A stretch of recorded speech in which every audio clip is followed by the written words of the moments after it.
La suite de cette édition, nous allons évoquer l'économie du Rwanda avec notre invité.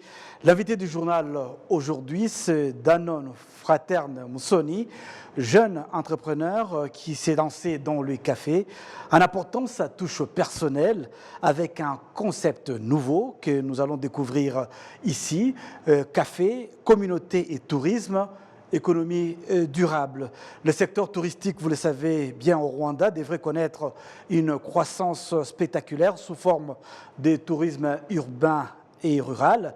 Les deux formes de tourisme ont leurs propres attraits touristiques spécifiques et leurs avantages conviviaux alignés sur un écotourisme économique universellement acceptable et dans le cadre du travail et du développement. Il s'agit donc de solutions significatives dans ce concept café, communauté, tourisme, économie durable, comme va nous le dire notre invité, donc Danone Fraterne Musoni. Bienvenue à notre journal. Merci beaucoup. Alors, pouvez-vous nous expliquer un peu ce concept que vous-même avez créé, café, communauté, tourisme, économie durable? Pour moi, café, comme vous le savez, les statistiques nationales, internationales montrent que le café est l'un des produits consommés, importés, exportés. Alors, je me suis dit, qu'est-ce que je dois faire? Le café au Rwanda joue un rôle très important, économique et social. Nous avons un café à la demande internationale, aussi qu'est local. Je me suis dit, le bon café, il doit aller où? Qui doit le cultiver? Au Rwanda, vous savez, nous faisons la culture sur des petites plantations. Je me suis dit, si le café est exercé par les agriculteurs ruraux, qui ont de petites plantations, il faut que moi je sois à l'organisation de la communauté, à les éduquer à faire le bon café. Le bon café pour moi c'est un café qui est excellent, specialty coffee. Specialty coffee c'est un café qui exige plus d'efforts, plus de moyens. Si tu veux bien vendre un bon café, il faut avoir tous ces atouts. Ces atouts, ça veut dire pas seulement la politique nationale, mais la politique de l'entreprise en soi. Que tu sois start-up, que tu sois sized, il faut avoir cette politique du fond de l'entreprise. La politique nationale est claire, côté café. On peut avoir des variétés pour remplacer des arbres âgés. On peut avoir des NPK. On peut avoir toute la politique de la pratique agricole jusqu'à l'exportation. Et maintenant, c'est le rôle de l'entrepreneur ou de l'entreprise de se fixer aux côtés de la communauté. Pour moi, là où je travaille, dans le Gatienné... Justement, nous atteignons la communauté. Oui, la communauté, pour moi, ils jouent un rôle très important. Ils savent bien le café. Ce qu'ils ont besoin de l'organisation totale. Ils ont besoin de leur montrer où va le café que tu as besoin. Pour moi, je ne les cache de rien. Je travaille avec des stations de lavage. Et moi, je trouve les vides ou les défis dans la production. Je l'ai dit, il faut organiser la communauté. La communauté, quand il est organisé, quand tu as un très bon café qui est demandé par un touriste, au niveau de l'hôtel, le café en soi devient un touriste. S'il va partir avec 1 kilo de café, il devient touriste. Alors je me suis dit, il faut que je crée une identité de mon propre café dans la région où je travaille. Et donc le tourisme en Oui, le tourisme en soi. Et il faut maintenant, même dans les pratiques de café que je fais dans les hautes montagnes, il faut que ça soit rendu un produit à vendre aux touristes. Et comme on leur vend même des chambres, comme on leur vend même de monter les bissocs et tout. Moi, je me suis dit, il faut que les champs de plantation de café, pour moi, soient une attraction touristique. Voilà.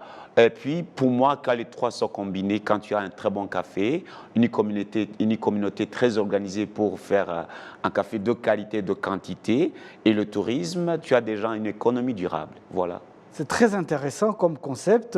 Vous avez donc créé avec ça un paquet que vous proposez, reproduisant ce concept même du café, communauté, tourisme, économie durable. Comment vous est venue cette idée? Ben oui, comme je vous l'ai dit, le secteur agricole du café s'exige plus d'efforts.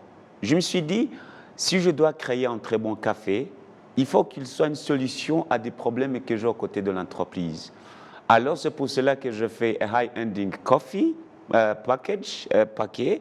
Ça s'appelle Nibziza. Nibziza, ce qui veut dire, c'est un mot, et tout c'est quand il vit au Rwanda, c'est facile, c'est tout. Mais quand je parle de Nibziza, c'est même ce café qui a tourné autour de la diversité.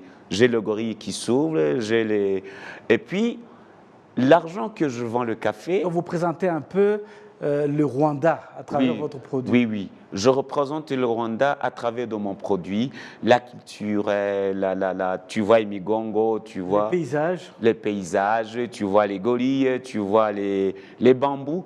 Tout ça, c'est l'écosystème du Millennium Goals. Alors, je me suis dit, il faut maintenant que ça soit une solution. Un touriste qui achète mon café, il voit en même temps que j'ai besoin de faire, de faire les pratiques de café durable. Les champs de café, ils sont chers. La saison du café, il est cher. Alors, je me suis dit, il faut que ce soit un gift back pour un touriste, mais tout à la fois faisant une solution de soutenir ma cause de faire 89 Plus Coffee Target. Mon café à vendre, c'est une solution. L'argent que je tiens, 16% de la vente retourne dans les pratiques de café. Et 6,3 retourne encore dans le développement du tourisme durable, où tu peux trouver où on fait les pathways dans les cafés, où tu peux avoir même un coffee shop, où tu peux avoir même un laboratoire de café, où tu peux continuer à faire des études, à soutenir à ce qu'on ait une solution de l'économie durable. C'est ça justement, la solution, ou bien le résultat que vous escomptez, c'est l'économie durable du Rwanda. Oui, pour moi, c'est ce qui est très important. C'est de me fixer dans mon secteur, y trouver des solutions et les proposer aux gens. Alors, ma solution, je le propose à la communauté,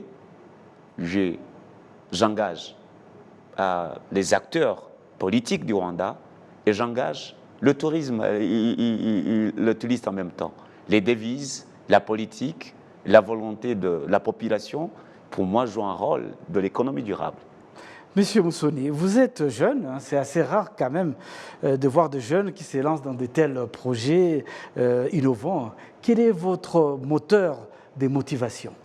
Mon moteur de motivation, il est simple, mais très fort. Notre président a commencé, son Excellence Paul Kagame, il a commencé à diriger ce pays au bas âge, au jeune âge. Et voilà maintenant, dans son sang, couler le Rwanda que nous voyons aujourd'hui.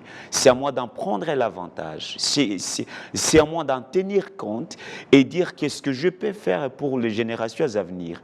Alors, moi, l'âge ne compte pas. Ce qui compte, c'est ce qui se cache dans mon âge. Ce qui se cache dans mon âge, c'est l'innovation, c'est le patriotisme, c'est visionner loin. Et puis aller dans la politique, de tracer déjà par le Rwanda pour l'économie durable, les résilience. Pour moi, c'est ce qui est très important. Donc le leadership actuel vous a encouragé dans votre travail? Très, très encourageant. Si tu essaies de voir les lignes politiques de tourisme, avec Aradibi, c'est énorme. Si tu essaies de voir avec Naïeb, ils font un travail énorme. Si tu essaies de voir tous ces visites Rwanda, si tu vois Rwanda Day, tout ça sont des opportunités qu'il faut en tenir avec son cœur, avec